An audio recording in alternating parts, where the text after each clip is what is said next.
ایک جنگل میں ایک شیر نے ایک ہرن کی طرف حملہ کیا. جیسے حملہ کیا تو ہرن بت کا، جس سے اس کا بچہ پیدا ہو گیا. بچہ پیدا ہو گیا فوراً. شیر نے دیکھا کہ یہ میں اس کا شکار کرنا چاہتا ہوں، مجھے بھوک لگی ہے. اس نے بچہ دے دیا. اگر میں اسے پھاڑ کھاتا ہوں بچے کا کیا ہوگا؟ اور اگر میں اس بچے کو کھا لیتا ہوں تو ماں کا کیا ہوگا؟ یہ تو بچے کو گرا کے اپنی جان بچانے کے لیے بھاگ گیا. یہ مجھے ایک صاحب نے افریقہ کے ہیں، انہوں نے خود سنایا مجھے کہ میں نے اپنی آنکھوں سے دیکھا ہے یہ منظر. مسلمان انسانوں کے لیے جانوروں کے بہت سے کام انسانوں کی عبرت کے لیے ہیں کہ تم جانوروں سے گر چکے ہو، ذرا واپس آؤ اپنے طریقوں پر. شیر پریشان، اس بچے کا کیا کروں؟ وہ تو میرے حملے کے ڈر سے اپنی جان بچا کے بھاگ گیا. اس کی ماں، اس کا کیا ہوگا؟ بڑا پریشان. بڑی دور تک جنگل میں وہ اس بچے کو اپنے منہ میں لے کر اٹھائے پھرتا رہا. یعنی میں وہ سامنے مجھے بتلایا کہ میں گاڑی لے کے اس کے پیچھے رہا شیر کے، کہ دیکھو یہ کہاں تک جاتا ہے. آخر ایک جگہ وہ ہرن ملا اس کو، اس نے بچہ اس کے حوالے کیا اور چلا گیا. یہ میرے صاحب نے خود سنا جنہوں نے دیکھا.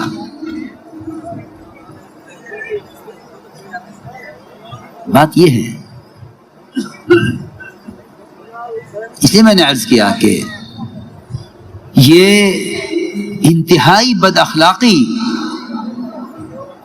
اور انتہائی درندگی کا مزاج ہے کہ باپ کا بدلہ بیٹے سے لے لو. نہیں، حضور اکرم صلی اللہ علیہ وسلم نے حضرت اکرمہ کے آنے سے پہلے ہی صحابہ کو بتا دیا کہ اکرمہ آ رہے ہیں، اسلام قبول کرنے کے لیے آ رہے ہیں. دیکھو ان کے سامنے ان کے باپ کو برا مت کہنا، تبھی تمہیں اس کے باپ کی حرکتیں یاد آ جائیں. اور تم کوئی ذرہ برابر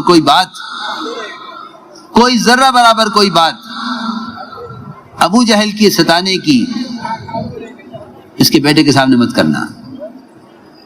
وہ کیا سوچے گا کہ میں تو ان کے پاس مامون ہو کر مطمئن ہو کر آ رہا ہوں اور یہ میری باپ کی حرکتیں مجھے یاد دلا رہے. حضور اکرم صلی اللہ علیہ وسلم نے حضرت اکرمہ کا استقبال اس طرح کود کر کیا، اچھل کر. روایت میں ہے وثب الیہ، کود کر آئے. آپ نے صرف لنگی باندھی ہوئی تھی، بدن پر اور کپڑا نہیں تھا، تاخیر نہیں کی آنے میں، اور بیٹھے. حضرت اکرمہ نے عرض کیا کہ آپ کیا چاہتے ہیں؟ فرمایا کہ اکرمہ اسلام لے آؤ. عرض کیا کہ میں اسلام لے آؤں گا، مگر میری ایک درخواست ہے کہ میں نے آپ کے خلاف اور اسلام کے خلاف آج تک جتنی کوششیں کی ہیں، آپ اللہ سے دعا کر دیجئے اللہ میرے سارے گناہ معاف کر دے. آپ نے دعا فرمائی، اے اللہ اسلام کے خلاف ساری عداوتیں، اس کی ساری کوششیں، اے اللہ تو سب کو معاف کر دے. میں عرض کر رہا تھا کہ ابو جہل کا بیٹا اکرمہ ان کو اسلام سے بھاگنے نہیں دیا. ایک کشتی چلانے والے میں اللہ کی دعوت نے. کہاں جا رہے ہو؟ میں اس لیے عرض کر رہا ہوں کہ اس دعوت اللہ کے عمل کے ہوتے ہوئے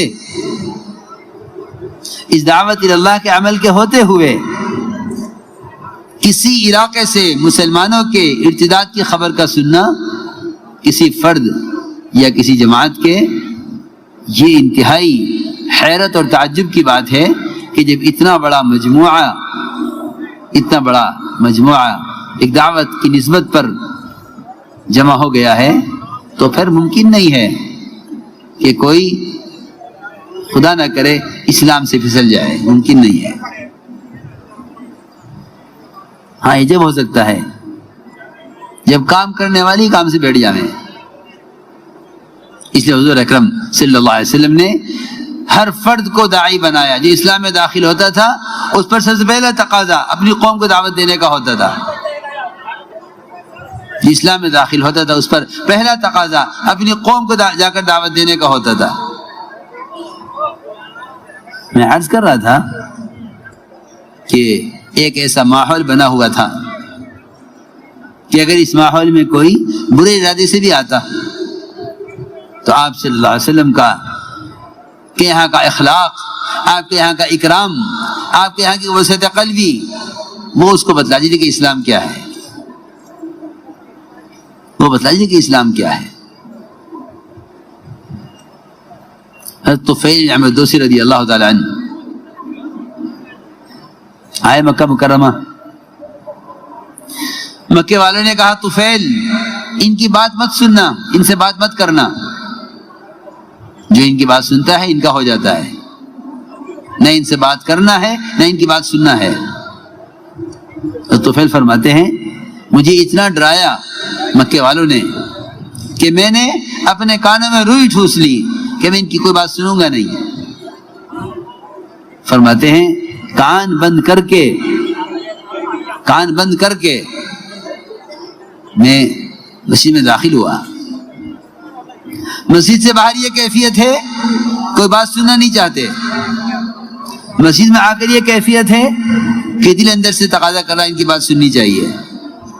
ہم اسی لیے عرض کرتے ہیں کہ ہمارے یہاں گشت کا موضوع ماحول میں لانا ہے، گشت کا موضوع ماحول میں لانا ہے کہ نہ ماحول میں لاؤ، ماحول بدلے گا، ماحول ان کو اندر سے بدلے گا۔ باہر یہ کیفیت تھی کہ آپ کی بات کو سننے سے کان بند کیے ہوئے تھے، لیکن مسجد میں قدم رکھتے ہی فرماتے ہیں اندر سے میرے دل نے کہا کہ طفیل تو پڑھا لکھا آدمی ہے، اچھے برے کلام سے واقف ہے، ان کی بات کے سننے سے یہ کس سے روکا ہوا ہے، ان کی بات سننی چاہیے۔ فرماتے ہیں میں نے اپنے کانوں سے روئی نکالی اور آپ صلی اللہ علیہ وسلم سے قرآن سنا۔ کہتے ہیں کہ میں نے اس سے اچھا کلام کبھی نہیں سنا تھا۔ اسلام قبول کیا اور یہ عرض کیا کہ اجازت دیجیے کہ میں اپنی قوم کو جا کر دعوت دوں۔ لیکن اس قصے میں بہت سمجھنے کی بات یہ ہے کہ انہوں نے اپنی قوم کو دعوت دینے کے لیے اپنی حیثیت کا ذکر کیا۔ یہ بات بہت سمجھنے کی ہے، میری حیثیت ہے، میری قوم میری بات مانے گی، میری قوم میری ہر بات مانتی ہے، یہ بھی مانے گی۔ یہ کام حیثیتوں کو مٹانے کا ہے، حیثیت بنانے کا نہیں ہے۔ فرماتے تھے کام شخصیت سوزی کا ہے، شخصیت سازی کا نہیں ہے۔ کام سے شخصیت بنے نہیں۔ حضور اکرم صلی اللہ علیہ وسلم کہاں معراج کی بلندی اور کہاں طائف کی پستی، کہ ان کو مجاہدے سے اذیتوں سے گزرنا ہی پڑے گا، اس کے علاوہ کوئی راستہ نہیں ہے، اس کے علاوہ کوئی راستہ نہیں ہے۔ اپنی حیثیت کی بنیاد پر مت کہنا کہ ہماری بات چل جائے گی۔ لہذا فرماتے تھے جو مجمع تمہاری محنت سے جمع ہوگا وہ تمہاری بات لے گا، جس کے پیچھے محنت نہیں ہے ان کے قلوب تمہاری بات کو قبول نہیں کریں گے۔